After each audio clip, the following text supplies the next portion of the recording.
Assalamualaikum warahmatullahi wabarakatuh. Perkenalkan, saya Ermawati, NIM terakhir 48 dari kelas 3B PGSD STKIP PGRI Pacitan. Saya di sini akan mempresentasikan materi manajemen dan profesi pendidikan dalam mata kuliah manajemen dan profesi pendidikan. Kali ini kita akan membahas 4 poin, yaitu yang pertama, manajemen satuan pendidikan dalam konsep implementasi kurikulum Merdeka M3 konsep IKM. Yang kedua, peran kepala sekolah, guru, siswa, orang tua dalam Merdeka Belajar. Yang ketiga, manajemen program P5. Yang keempat, manajemen pembelajaran berdiferensiasi.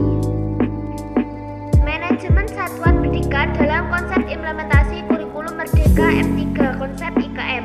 Yang pertama, kurikulum Merdeka. Kurikulum dengan pembelajaran intrakurikuler yang beragam di mana konten akan lebih optimal, artinya peserta didik memiliki cukup waktu untuk mendalami konsep dan penguatan kompetensi. Yang kedua, implementasi. Suatu pelaksanaan dari sebuah rencana yang sudah disusun atau dirangka secara matang dan terperinci. Yang ketiga, implementasi kurikulum Merdeka IKM. Menekankan pada pembelajaran yang nyaman, mandiri, aktif, memiliki karakter bermakna, merdeka, dan lain-lain.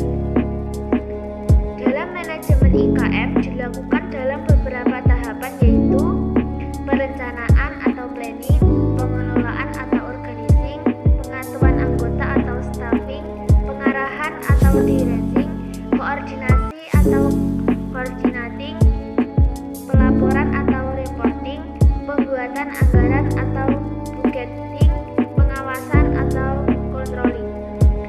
Ini 3 pilihan dalam penerapan atau implementasi kurikulum Merdeka IKM. Yang pertama, kategori mandiri belajar. Yang kedua, kategori mandiri berubah. Yang ketiga, kategori mandiri berbagi. Peran orang tua, guru, dan siswa dalam implementasi kurikulum Merdeka. Yang pertama, peran orang tua. Orang tua memiliki peran penting dalam mendukung keberhasilan penerapan kurikulum Merdeka di sekolah. Mereka tidak hanya sekadar mengawasi anak-anaknya belajar, tetapi juga diharapkan untuk mengenal kurikulum tersebut, mengenali minat dan kemampuan anak, serta mendukung proses pembelajaran di rumah. Yang kedua, peran guru.